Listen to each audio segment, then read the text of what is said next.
নমস্কার সবাইকে, আমি রিঙ্কিজ ক্রিয়েশনে আপনাদের সবাইকে ওয়েলকাম। এই বর্ষায় প্রচুর বৃষ্টিতে আপনাদের ছাদ বাগানের গাছগুলি কিভাবে ভালো রাখবেন তা কিন্তু একটি বিশেষ চিন্তার বিষয়।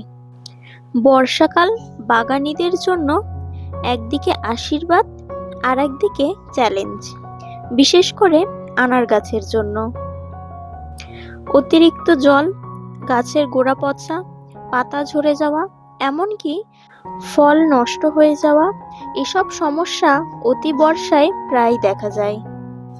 আজকের ভিডিওতে আলোচনা করব কিভাবে আপনার ছাদ বাগানের বেদানা গাছগুলোকে কিংবা আনার গাছগুলোকে, যাই বলে থাকুন না কেন, সেই গাছগুলোকে কিভাবে বিশেষ যত্ন পরিচর্যা করবেন।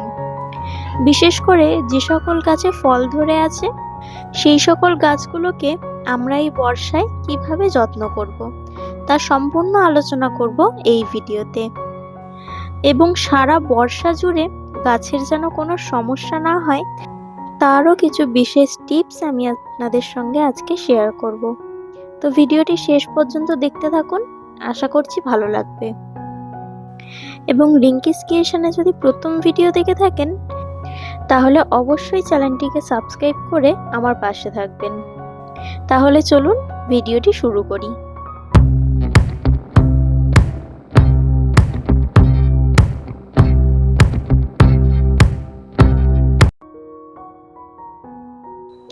প্রথমেই খেয়াল রাখতে হবে গাছ কোথায় রাখা হয়েছে। আনার গাছ বর্ষাকালে অতিরিক্ত জল সহ্য করতে পারে না, তাই টব বা মাটি যেন উঁচু জায়গায় থাকে। যদি গাছটি টবে থাকে তাহলে টবের নিচের দিকে বড় বড় ছিদ্র করে দিন, যাতে জল কোনোভাবেই না জমে থাকে, সমস্ত গাছের জল যাতে বেরিয়ে যায়। মাটিতে লাগানো গাছ হলে গোড়ার চারপাশে খাল কেটে দিন, যাতে জল সহজেই বেরিয়ে যায়। জল জমে থাকলে গাছের শিকড় পচে যাবে, ফলে গাছ মারাও যেতে পারে। বর্ষাকালে বাতাস ও আর্দ্রতার কারণে গাছের পাতা ঝরে যেতে দেখা যায়। কিন্তু যদি পাতা হলুদ হয়ে যায় বা গাছে যদি দেখেন পোকা ধরেছে, তাহলে বুঝতে হবে কিছু একটা সমস্যা হয়েছে। এই সময় গাছের বিশেষ করে ছত্রাক এবং স্কেল ইনসেক্ট এর আক্রমণ বেশি হয়। তাই প্রতি 7 দিনে একবার করে গাছে নিম তেল স্প্রে করুন। 1 লিটার জলে 5 থেকে 10 ml নিম তেল ও 5 থেকে 7 ফোঁটা ডিশওয়াশার মিশিয়ে গাছে খুব ভালো করে স্প্রে করে দিন। এবং সব থেকে ভালো হয় আপনারা যদি গাছে টার্কোডার্মা ব্যবহার করেন। গাছের ছত্রাকের জন্য টার্কোডার্মা ভিরিডি মোক্ষম ওষুধ। বর্ষার সময় গাছে সার দেওয়া কিছুটা ভিন্ন রকম হয়ে থাকে, কারণ অতিরিক্ত জলে সার ধুয়ে যায় বা পচে যেতে পারে।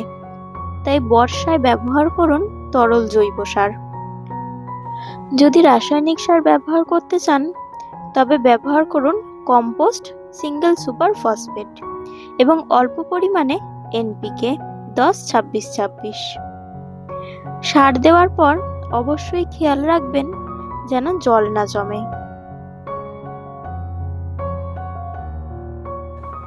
বর্ষাকালে অনেকেই ভুল করে গাছে নিয়মিত জল দিয়ে দেন, কিন্তু এই সময় প্রাকৃতিকভাবে মাটি ভেজা থাকে। তাই গাছে জল দিতে হবে শুধু তখনই যখন টবের মাটি উপরের দিকটা একেবারে শুকিয়ে যাবে। গাছে অতিরিক্ত জল দিলে শিকড়ে অক্সিজেন পাবে না এবং দ্রুত গাছের শিকড় পচে যেতে পারে, সেক্ষেত্রে গাছ মারা পড়বে। বর্ষাকালে গাছে পুরনো হলুদ ও রোগাক্রান্ত ডাল ছাঁটাই করা খুবই জরুরি। এতে গাছ হালকা হয়, বাতাস চলাচল করতে পারে এবং ছত্রাকের ঝুঁকি কমে যায়। মাটি ভেজা থাকায় আগাছা দ্রুত জন্মায়, এগুলিকে পরিষ্কার করুন নিয়মিত। মাটির ওপর মালচিং করুন, যেমন খড়, শুকনো পাতা বা নারকেলের ছোবড়া দিয়ে। এতে জল জমবে না আর আগাছাও কম জন্মাবে।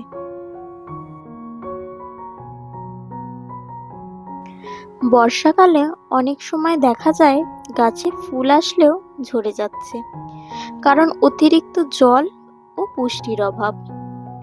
যদি গাছে ফুল আসছে তাহলে 15 দিন পর পর সামান্য পটাশ এবং জিঙ্ক স্প্রে করুন।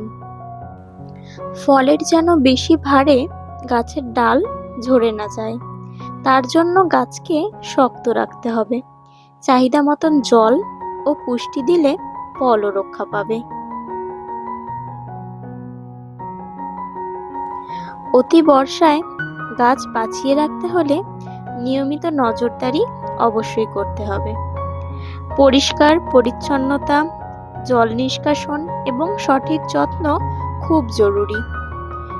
আপনার গাছকে ভালোবাসুন, সময় দিন, তাহলে ফল আপনারা নিশ্চয়ই পাবেন। ভিডিওটি ভালো লাগলে একটি লাইক দিন, বন্ধুদের সঙ্গে শেয়ার করুন এবং এরকম আরও ভিডিও পেতে আমার চ্যানেলটিকে অবশ্যই সাবস্ক্রাইব করুন। পরবর্তী গার্ডেনিং টিপস ভিডিওতে আবার দেখা হবে। সবাই সুস্থ থাকবেন, ভালো থাকবেন, সাবধানে থাকবেন। ধন্যবাদ।